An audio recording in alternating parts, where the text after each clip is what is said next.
hello, everybody. I'm Lisa Napert, and this is the Virtual Education Village. It's produced by and broadcasted thanks to all the volunteer efforts of MassCann and the organization.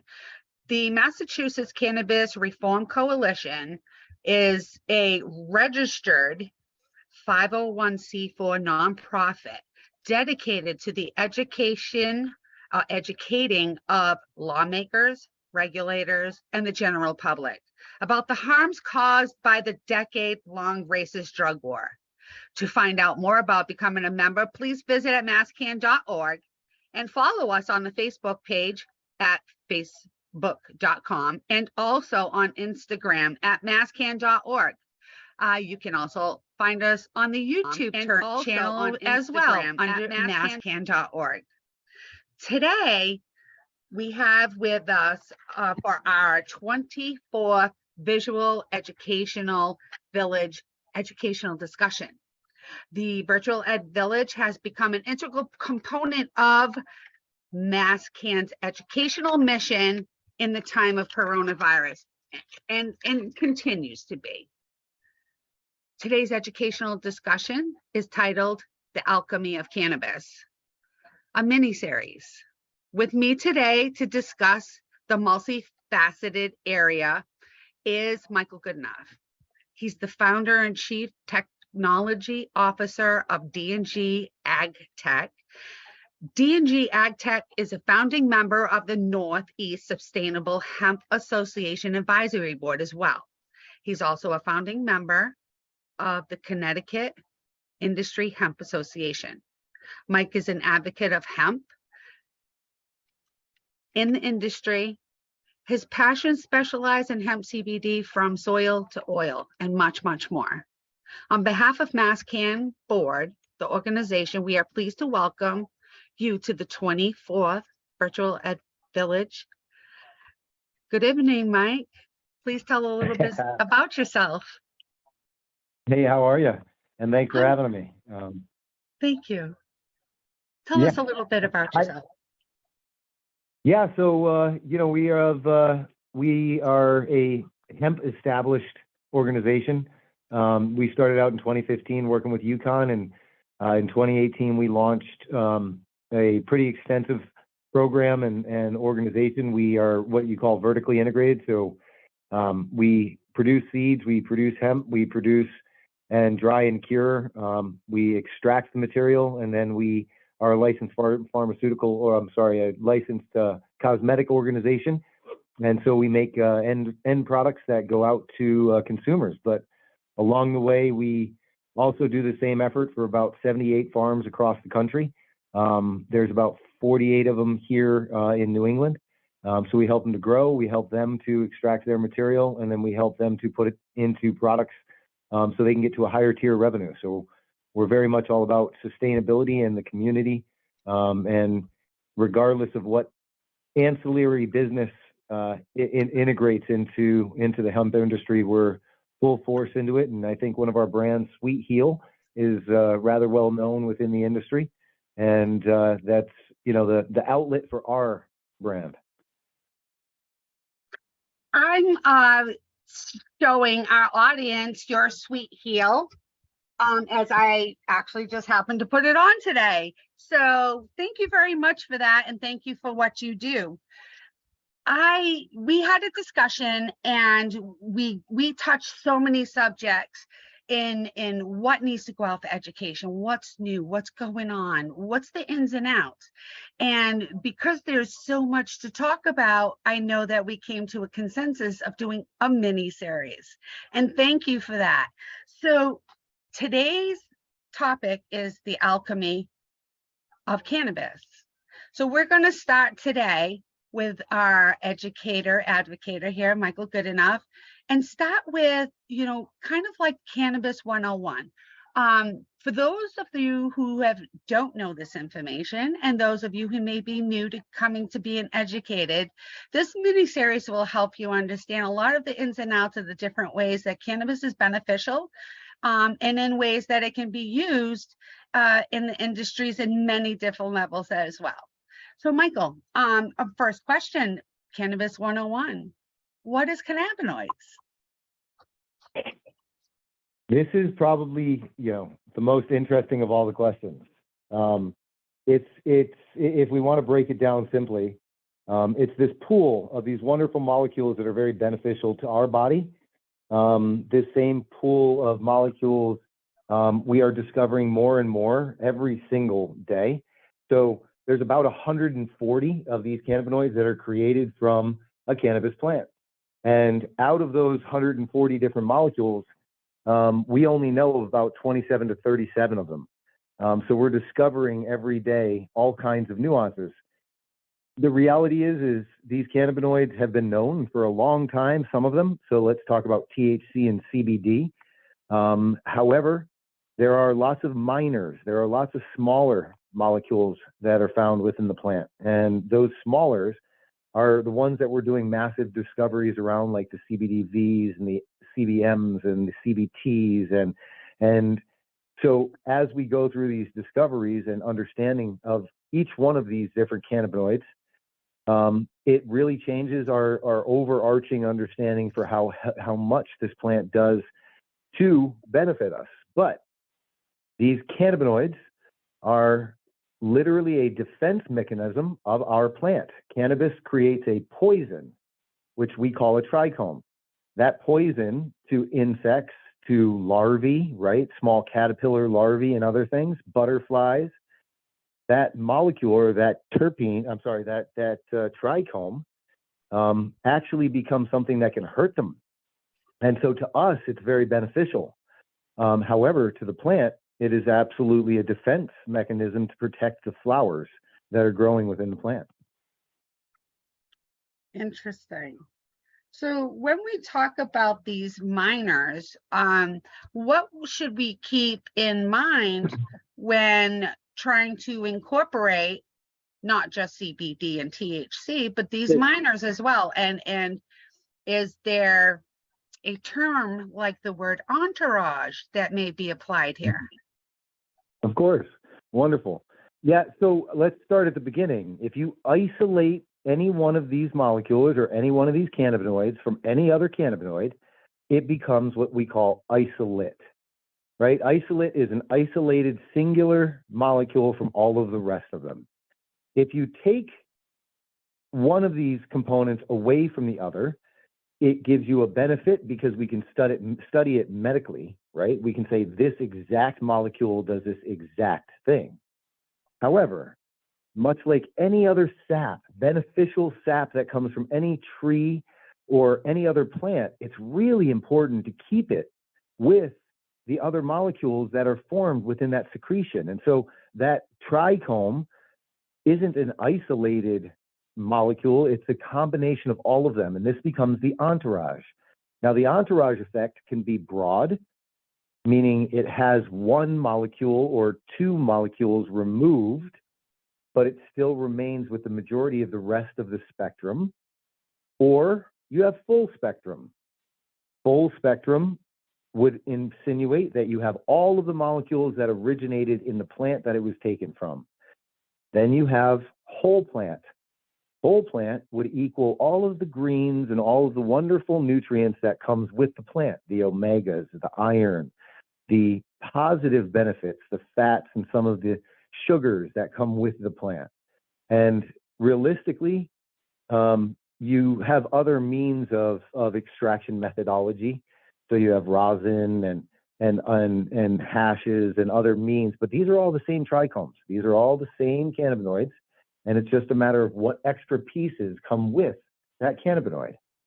And so, the entourage effect is extraordinarily important because if we really talk about a full entourage, we're also going to talk about the terpenes that come in this. And those terpenes are a question you ask a little later, so I'll save the majority of that conversation. But the terpenes are the smells, right? The holistic medicine or a medical practice that we've dealt with for years around aromatherapy, and then the impact of those terpenes as they enter your system.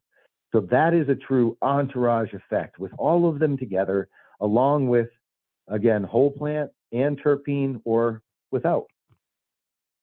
Great. So when we're talking about, the plant having these great mechanisms of protecting itself from wildlife and protecting itself in its own development, how, doesn't this also include things like antioxidants? Yeah, absolutely. In fact, there's lots of beneficial components that come with the plant, and depending again on some of the methods of removing those trichomes, right, and then utilizing those trichomes. So it fully depends on the plant itself too, right?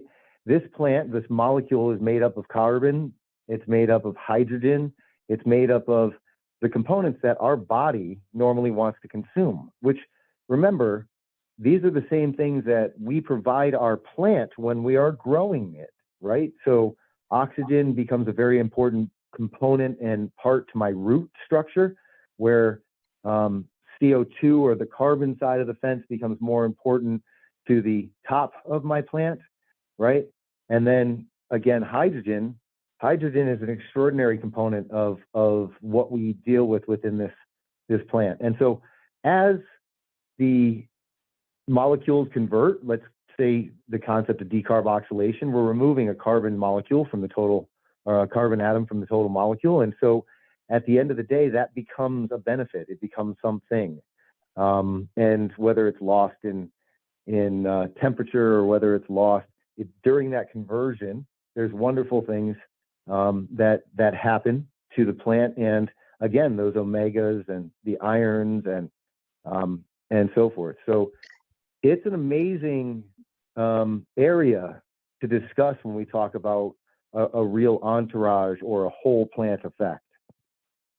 So hearing all of this, I'm sure there are people who are going to ask, well, there's hemp.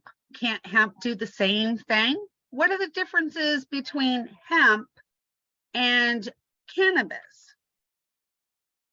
Yeah, the primary difference is the delta 8, delta 9 molecule. Realistically, CBG is the very first molecule that grows in this plant. That's what we call the mother molecule. CBG converts to either CBD or THC. So cannabis is all the same thing. The difference is in hemp, we actually block the proteins which cause the conversion of CBG to THC, and we inspire the conversion to CBD. And so literally the only difference is we don't have as much delta 9 or as much delta 8 within our plant. And so when we talk about delta 8 and delta 9 would be the THC component without a conversion, correct? Yeah, completely. And Well, yep, go ahead. And the delta 8 is a conversion of hemp product to a THC, correct?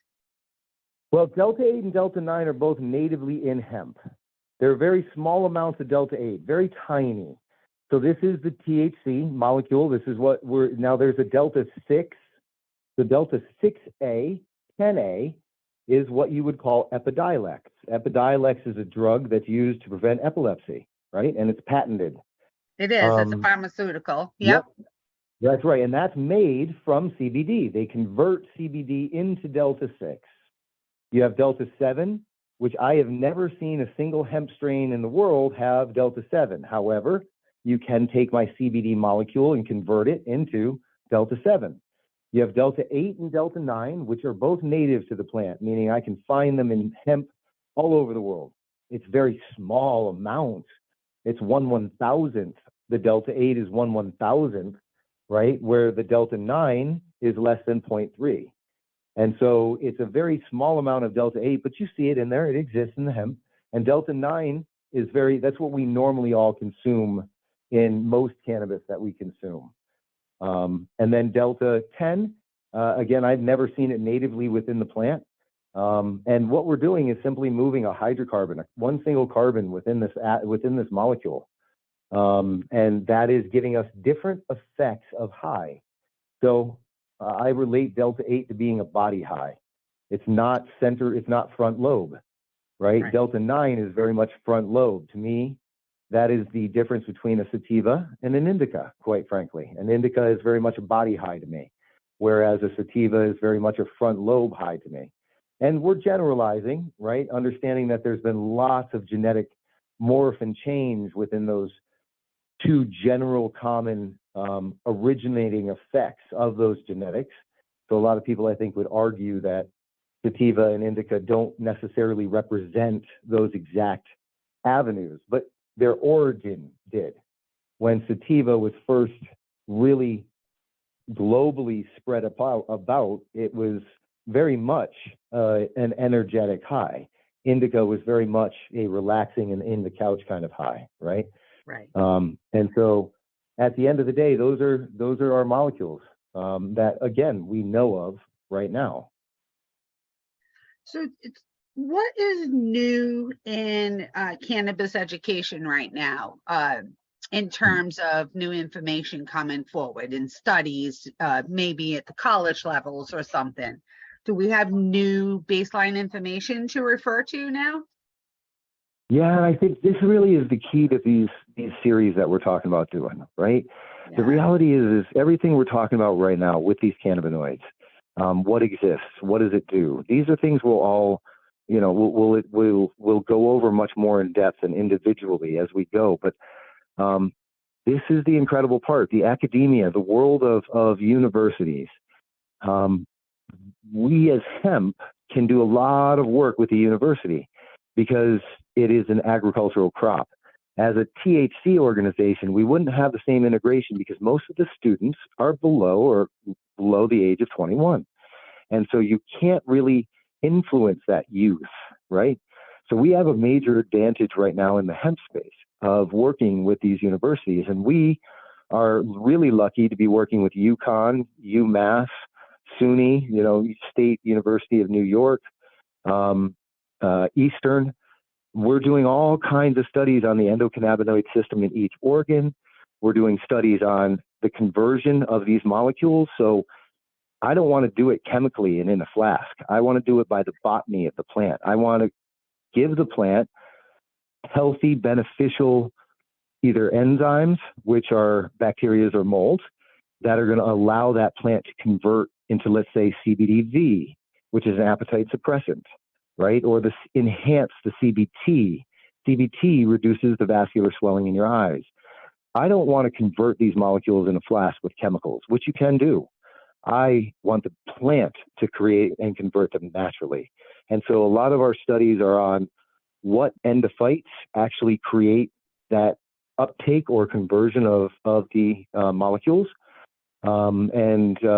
and what is it from a botany perspective that's going to allow us to pull these different minors, again, come back to that concept of minors, these molecules we're not aware of yet, up higher. So for your listeners, or for our listeners, right, CBD, THC, CBG, those are your dominant molecules. 90% of the makeup of your material to 95% of the makeup of what's in cannabis are those primary molecules. That last 5%, it's made up of the other 140 different molecules, right? So all those little molecules make up that tiny little space. It's very hard to see what they are, and it's very hard to track the differences. This is what we're doing within the academic world right now. The academic world is embracing sustainability. So we are also on the New England Cannabis Sustainability Board, which is multi-university-based. And our efforts there are to help to build ancillary businesses, right? Because hemp, although we just talked about it as containing CBD, in its original form was very much like a piece of bamboo. It was long, it was a reed, it didn't have lots of branches. Those branches, it was easier to turn into a string of fiber. As you smash that piece of bamboo, it turns into strings, right? And those fibers on the bark, on the outside edge, those fibers are what we would use in rope and other things. And so originally, hemp was very fiber-based. until we bred it with cannabis that produced large, juicy nuggets. And originally, hemp would have a couple of flowers that were popping off the top or off a couple of the nodes that grow. But these discoveries that we're doing within the universities, this academic charge that's happening, every major university is forming some type of cannabis, whether it's a full curriculum that covers everything from chemistry all the way to business management, all the way into agriculture, or whether they're only focusing on one or two of these aspects. But right now, we're very lucky to be in the middle of numerous studies of tissue culturing, feminization, mixing of genetics to, again, enhance the effects, studies on mice. It's amazing what's happening in the academic world. And what this means is to our listeners that there's lots of great information that's valid studies with actual data. So a lot of people still think it's a placebo effect, right? Or your mind convincing you that you're getting an effect from these molecules. The reality is that we're now able to break down the science. And that's great. And so hopefully, down in this mini series, we're going to be able to touch off on some of that stuff specifically with some people who are directly involved.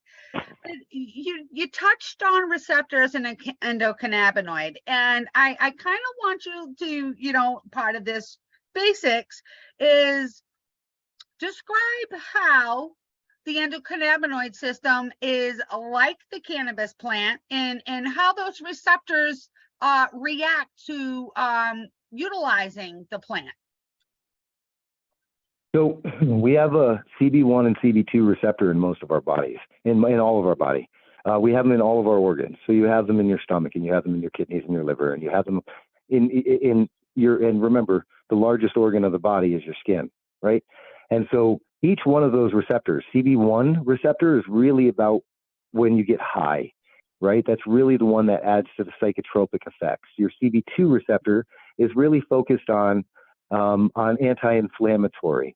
So CB1 is your pain receptor. If you're taking a painkiller, it's actually going to engage with your CB1 receptor in your body.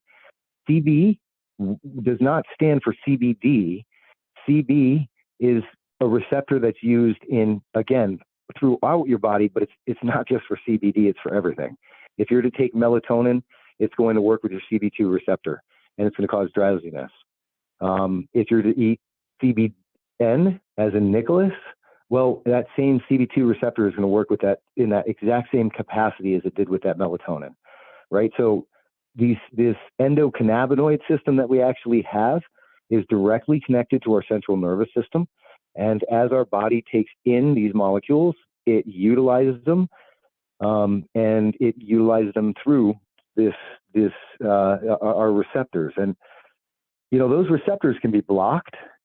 Those receptors could be open. Those receptors are all very different to people. So the receptors in your stomach, it really depends on what your digestive health is at the moment. And sometimes your receptors are wide open, and other times they're completely blocked. If you're having issues with your kidneys, or if you're having issues with your liver, your body is not reacting properly. And it's your CB1 and CB2 receptors that are actually trying to process. And the reality is when they get bottlenecked, they get bottlenecked. And so a lot of people have different effects that they get from cannabis. Mainly when you come down to edibles, right? Because it's all up to your digestive health on how that edible is going to hit you. Usually when people smoke, they all have the same reaction. It gets them high. Some people, it becomes very front lobe, again, to that sativa kind of perspective, which can sometimes cause paranoia because it's exciting. It causes that fishbowl effect, right? Whereas, again, your indica is more in the couch. It's a body high. It's not as you're not as creative, right? You're not as inspired by that front lobe. And again, this is all based on those receptors within your body and the absorption and then processing throughout your body.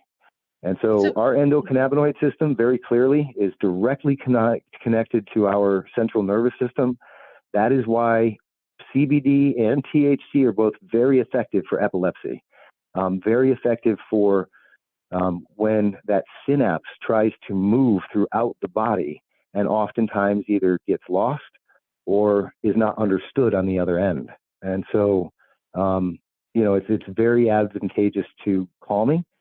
CBG is our calming, right? CBG is very, for me, it's like when I step in the shower and the water runs down my ears, my shoulders slump for the first time all day.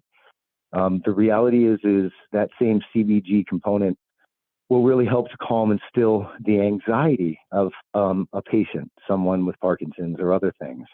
And so a lot of these neurological issues that people run into are compounded because of the anxiety that they go through, because of their own fear of, oh my God, I can feel a tremor coming on. I hope this one isn't really hard. And our brain is the strongest thing in our body, right? It can impact or compound that issue and make it worse. Absolutely. So what I understand is that our endocannabinoid system mirrors the genetics of the plant for better absorption and good utilization by the human body.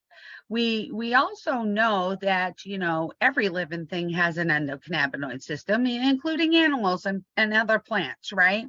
So to understand that connection is kind of vital before going forward and learning about any other things. But, just to wrap up, just for today's portion of the mini series, in terms of cannabinoids and what we're looking for when we go to access this, either hemp or, a full spectrum cannabis, we have to refer to labels, and those labels come from labs. Can we touch on lab importance just real quick, and we'll get a little bit more deeper in that area in the mini series? Yeah, so a lab is very important, but it also can be very easily faked, and I'll explain that in a couple of seconds. The reality is that a lab is going to show you what exists in whatever it's being pulled on. So let's say it's a lotion or a tincture. It will show you how many molecules actually exist. The reality is those molecules should have come from a plant, a hemp plant, rather than somebody's lab. And so you should look at a lab, and you should, if you're looking for the entourage effect or you're looking for a full spectrum, you should be looking for multiple molecules. And you should also be very consciously asking, where's the hemp that this concentrate that was used in this product, where does that lab? Because you also want to know that the source of where this product comes from is just as healthy. You can, in some states, they allow you to take your trash. Literally, you see videos of people driving their bulldozers and scooping up bulldozers of hemp and dumping it into a giant extraction system. First off, it's sitting on tar pavement, which is oil. Second off, its tires are rolling on top of it and compressing it, which are also made of oil. And so you don't want products that are heavily refined and driven in thousands of liters. What they're doing is they're taking all of this hemp and they're mixing together all of those miners, and they're mixing it all into one great big pile, and then they're running it. And the reality is you're getting a whole bunch of different types of hemp mashed together. Each one of these plants have a very special spectrum to them. Just like you love your favorite smokable plant, hemp, each one of these miners, some have a lot of CBT, some have a lot of CBN, you want things that are specific to a spectrum, and you don't want things that are just a big mishmash that, even though they might be exposed to toxins and bacterias and molds and leads, all of those things can be pulled out when you process in a very unnatural and unhealthy way. But you shouldn't be eating or consuming stuff that has had that processing done to it. That is nothing organic. There is nothing GMO. There is nothing safe about what that equals. And so, or non-GMO, should I say. The reality is that you should be looking at these labs, and you should be making sure that it contains what you're looking for. So that means if it says 500 milligrams, then the lab shows that's actually 500 milligrams, and there's only a 10% possible swing. And the reality is that you should also be saying, where is the hemp that this came from? I would like to see this spectrum, these numbers match up with the hemp that it derives from. And if you can't answer those questions, put the jar down, find one that you can, because there's plenty of real products that are done by companies that are either local to you or very craft and care about their batches. But this isn't complicated. As a company, I track everything. I should be able to tell, because if that batch of hemp for some reason comes back with poisons in it, I have to make sure I recall every product that was made with it. And if I can't track back to the exact plot of land in the exact field, then I can't fix you if something went wrong with that product. Accountability is imperative. And if the vendor doesn't have it, and you've got to ask them for it. Absolutely. And so nicely touching in on agriculture and farmers. We're also going to delve into that section as well during this mini series. So please, I want to have you all join me in thanking Michael Goodenough for participating in part 1 of the Alchemy of Cannabis, a mini series. Thank you, Michael, very much for joining us tonight. I look forward to our continuing series so that we can get the education out to where it needs to be. Join us again for our next. You're welcome. Join us for the next series, and you'll find a posting on the MassCann page. Thank you very much, and everybody have a great night.